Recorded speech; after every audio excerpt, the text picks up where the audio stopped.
때는 1506년 연산군 12년. 복군 연산군을 몰아내고 연산군의 배다른 동생인 진성대군을 왕위에 올리기 위한 움직임이 시작되었습니다. 연산군과 진성대군의 나이는 12살 차이. 진성대군 7살 때 연산군이 왕위에 올랐고, 갈수록 심해지는 연산군의 폭정에 진성대군은 목숨이라도 부지하기 위해 조용히 숨죽이며 살아야 했습니다. 그런 그가 반정을 일으킨 신하들에게 떠밀리다시피 임금이 되었으니 그것이 바로 중종반정.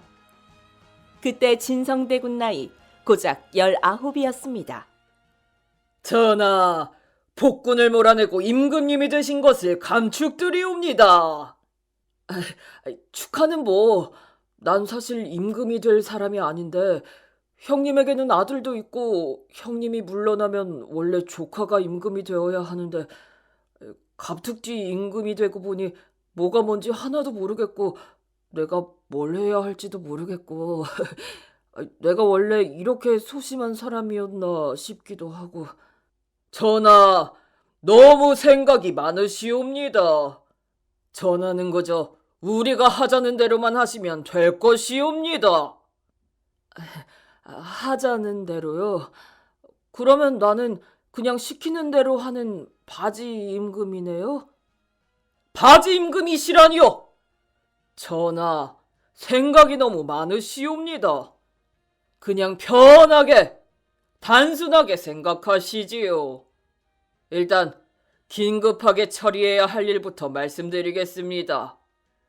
제일 급한 건 단경왕후 문제이온데, 전하도 잘 아시다시피 단경왕후는 연산군 처남의 딸이니 궁에 둘 수 없사옵니다. 내치셔야 할 줄 아뢰옵니다. 단경왕후는 내 조강지처인데 아무리 그래도 조강지처를 내치는 법은 없는 것인데 내치는 것은 좀... 조강지처가 뭐라고 싸고 도십니까? 원래 헤어지면 다 남남이옵니다. 아무 생각 맛이 없고 무조건 내치셔야 하옵니다. 뭐 하라면 하고 까라면 까야지요. 누가 만들어준 자리인데 내 맘대로 결정하겠습니까? 원하는 대로 하세요. 그러면 중전은 퇴출하는 걸로 결정하셨고 연산군의 아들들은 어쩌실 것이옵니까? 이것들 살려두면 분명 복수한다고 날뛸 것이온데. 조카들은 그냥 두면 안 될까요? 아직 나이도 어리고 뭘 알겠습니까? 이제 황의 나이는 10살, 양평군은 9살, 창녕군은 이제 고작 6살입니다. 그 어린아이들을 뭘 어떻게 하겠습니까? 그냥 유배 보내는 것이 어떠할런지. 전하, 그것은 천부당 만부당하시옵니다. 독버섯은 아무리 얌전하게 자라도 독버섯일 뿐이옵니다. 어릴 때 싹을 잘라버려야 합니다. 사약을 내리셔야 합니다. 애들이 무슨 죄가 있다고 사약식이나요? 전하, 생각이 너무 많으시옵니다. 결단을 내리셔야 합니다. 연산군의 자식들은 분명 화가 되고 피바람을 불러일으킬 것입니다. 그렇다면 그런 줄 알아야지 뭐 어쩌겠어요. 원하는 대로 하세요. 박원종, 유순정, 성희안을 중심으로 일어난 중종반정. 그들은 연산군을 몰아내고 중종을 임금으로 세운 3인방이었지요. 왕세자 교육 한번 받아본 적 없는 중종이 신하들에 의해 임금이 되다 보니 그는 그야말로 신하들을 위한 임금이 될 수밖에 없었습니다. 일명 바지 임금이었던 게지요. 조강지처를 버리라 하면 버렸고 어린 조카들에게 사약을 내리라 하면 사약을 내렸습니다.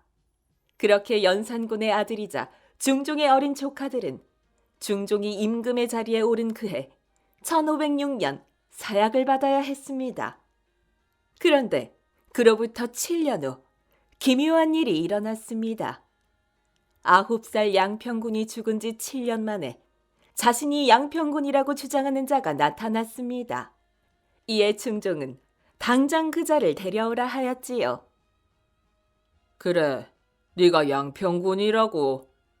양평군은 분명 사약을 받고 죽었는데 네가 어찌 양평군일 수 있느냐? 귀신이면 썩 물러가고 사람이면 이 자리에서 귀신이 될 수도 있어. 네 목숨을 걸고 진실을 말해보아라. 네가 정녕 양평군이냐? 그렇습니다. 내 이름은 만손이고 이손이라는 이의 집에서 자랐는데 친척인 그 사람을 아비같이 따르며 지냈습니다. 중종 반정이 일어나면서 사약을 먹긴 먹었는데 사약이 내 몸에 맞지 않아 사약을 먹고도 멀쩡했고 지금까지 목숨을 건사할 수 있었습니다. 네 말을 듣고 보면 양평군인 것 같기도 하고 또 어찌 보면 아닌 것 같기도 해서 네 말을 믿을 수도 아니 믿을 수도 없구나. 여봐라, 어릴 적 양평군을 키운 이손을 들라 하라. 전하, 이손 들었사옵니다. 이자가 자신이 양평군이라 하는데 그대가 보기에는 어떠합니까? 양평군이 맞습니까? 아래옵기 황공하오나 이자는 양평군이 아니옵니다. 그래, 어찌 그리 생각합니까? 저는 양평군을 한 집에서 아비처럼 키운 사람입니다. 양평군은 얼굴이 희고 코에 천연두 자국이 있으며 정수리에는 뜸을 뜬 흔적이 있사옵니다. 그런데 이자는 얼굴이 검고 코에 천연두 자국도 전혀 보이지 않습니다. 아닙니다. 저는 어릴 때 사약을 받은 양평군이 맞습니다. 얼굴은 하도 햇볕에 그을려서 검어졌고 코에 천연두 자국은 커가면서 사라져서 그런 것입니다. 세월이 많이 지나서 절 못 알아보시는 것 같은데 제가 양평군입니다. 어허, 이놈! 어디서 거짓말을 술술 잘도 둘러대는구나, 이놈. 그래, 네놈 말대로 세월이 천연두 자국을 없앴고 햇볕이 네놈 얼굴을 검게 만들었다 치자. 그렇다면 귀의 구멍은 어찌 없는 것이냐? 예? 귀에 구멍이 없긴 왜 없습니까? 저도 귓구멍 있어요. 왼쪽 오른쪽 귓구멍 아주 잘 뚫려 있습니다. 귓구멍 말고 귀걸이 거는 구멍.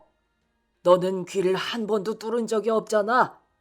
양평군은 어릴 적부터 큰 귀걸이를 하도 많이 해서 귀에 구멍이 늘어날 정도였어.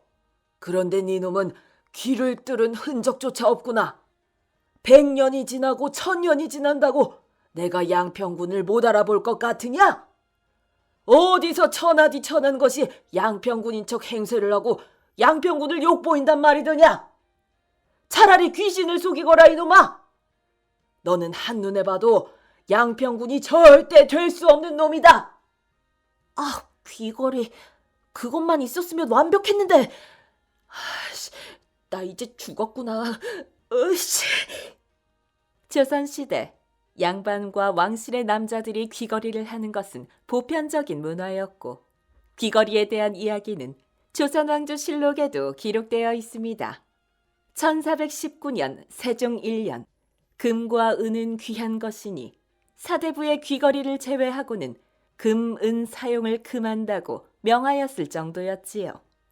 특히나 양평군은 귀걸이 하는 것을 무척이나 즐겼다고 하니 유전자 검사도 할 수 없었던 조선시대에 귀걸이 구멍은 가짜 양평군을 밝히는 결정적인 단서가 된 셈이었습니다. 간크게도 자신이 양평군이라 사칭했던 만손. 모든 것이 거짓임이 탄로난 후 그는 1513년 중종 8년 결국 사형당하고 말았습니다. 만손은 무슨 연유로 무엇을 얻고자 그렇게 위험한 행동을 하고 다녔던 것인지 양평군으로 사칭하고 다녔던 그 이유가 참으로 궁금합니다 그려.